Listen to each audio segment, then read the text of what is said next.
Telugu audio Bible లేవియాకాండము 7వ అధ్యాయము. అపరాధ పరిహారార్థ బలి అతి పరిశుద్ధము.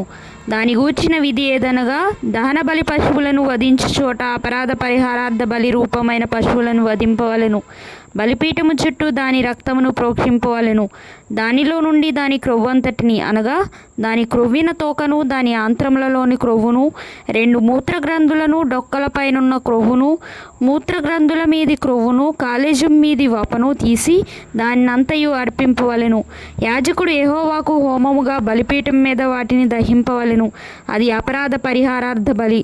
యాజకులలో ప్రతి మగవాడు దాన్ని తినవలెను. అది అతి పరిశుద్ధము. పరిశుద్ధ స్థలములో దాన్ని తినవలెను. పాప పరిహారార్థ బలిని గూర్చి గాని, అపరాధ పరిహారార్థ బలిని గూర్చి గాని విధి ఒక్కటే. ఆ బలిద్రవ్యము దాని వలన ప్రాయశ్చిత్తము చేయు యాజకుని దగును. ఒకడు తెచ్చిన దహన బలిని ఏ యాజకుడు అర్పించునో, ఆ యాజకుడు అర్పించిన దహన బలి పశువు చర్మము అతనిది, అది అతని దగును. పొయ్యి మీద వండిన ప్రతి నైవేద్యమును, కుండలోనే గాని పెనం మీదనే గాని కాల్చినది యావత్తును దాన్ని అర్పించిన యాజకునిది, అది అతని దగును. అది నూనె కలిసినదే గాని పొడిదే గాని మీ నైవేద్యములన్నిటినీ అహరోను సంతతి వారు సమముగా పంచుకొనవలెను.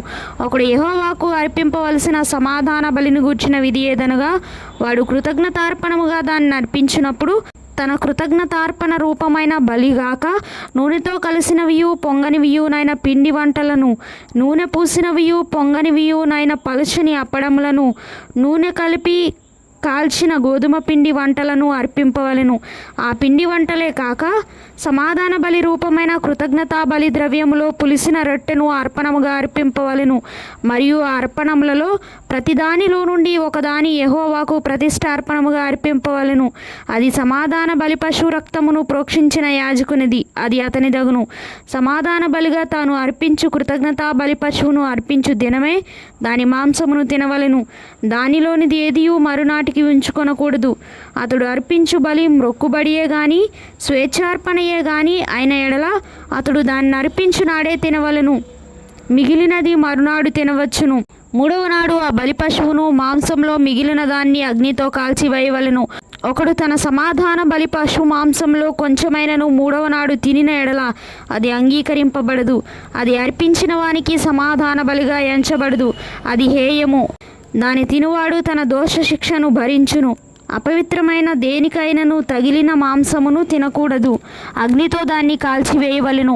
మాంసము విషయమైతే పవిత్రులందరూ మాంసమును తినవచ్చును గాని, ఒకడు తనకు అపవిత్రత కలిగి ఉండగా యెహోవాకు అర్పించు సమాధాన బలి పశువు మాంసములో కొంచెమైనను తినిన ఎడల వాడు ప్రజల్లో నుండి కొట్టివేయబడును.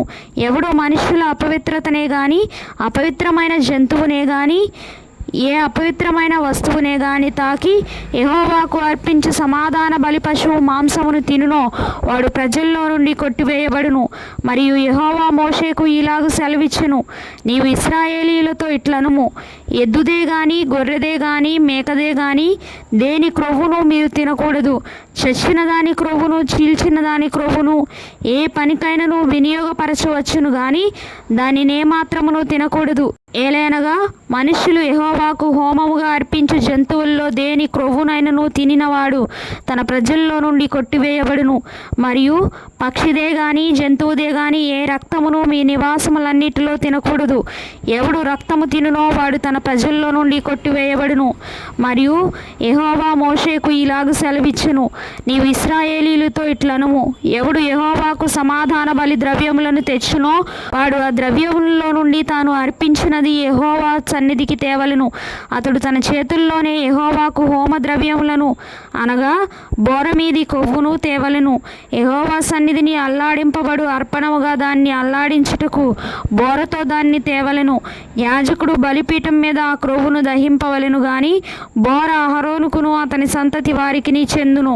సమాధాన బలి పశువుల్లో నుండి ప్రతిష్టార్పణముగా యాజకునికి కుడి జబ్బనియ్యవలెను.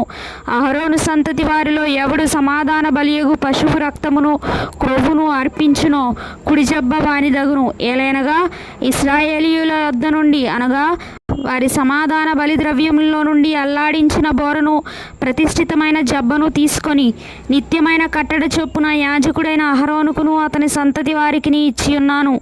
వారు తనకు యాజకులగునట్లు యెహోవా వారిని చేరదీసిన దినమందు యెహోవాకు అర్పించు హోమ ద్రవ్యములలో నుండినది అభిషేకమును బట్టి అహరోనుకును అభిషేకమును బట్టి అతని సంతతి వారికి కలిగెను. వీటిని ఇశ్రాయేలీయులు వారికి ఇయ్యవలనని యెహోవా వారిని అభిషేకించిన దినమున వారి తరతరములకు నిత్యమైన కట్టడగా నియమించెను. ఇది దహన బలిని గూర్చియు అపరాధ పరిహారార్థపు నైవేద్యమును గూర్చియు పాప పరిహారార్థ బలిని గూర్చియు అపరాధ పరిహారార్థ బలిని గూర్చియు ప్రతిష్టార్పణము గూర్చియు సమాధాన బలిని గూర్చియు చేయబడిన విధి. ఇశ్రాయేలీయులు యెహోవాకు అర్పణములను తీసుకొని రావాలనని సీనాయి అరణ్యంలో ఆయన ఆజ్ఞాపించిన దినమున యెహోవా సీనాయి కొండ మీద మోషేకు అలాగుననే ఆజ్ఞాపించెను.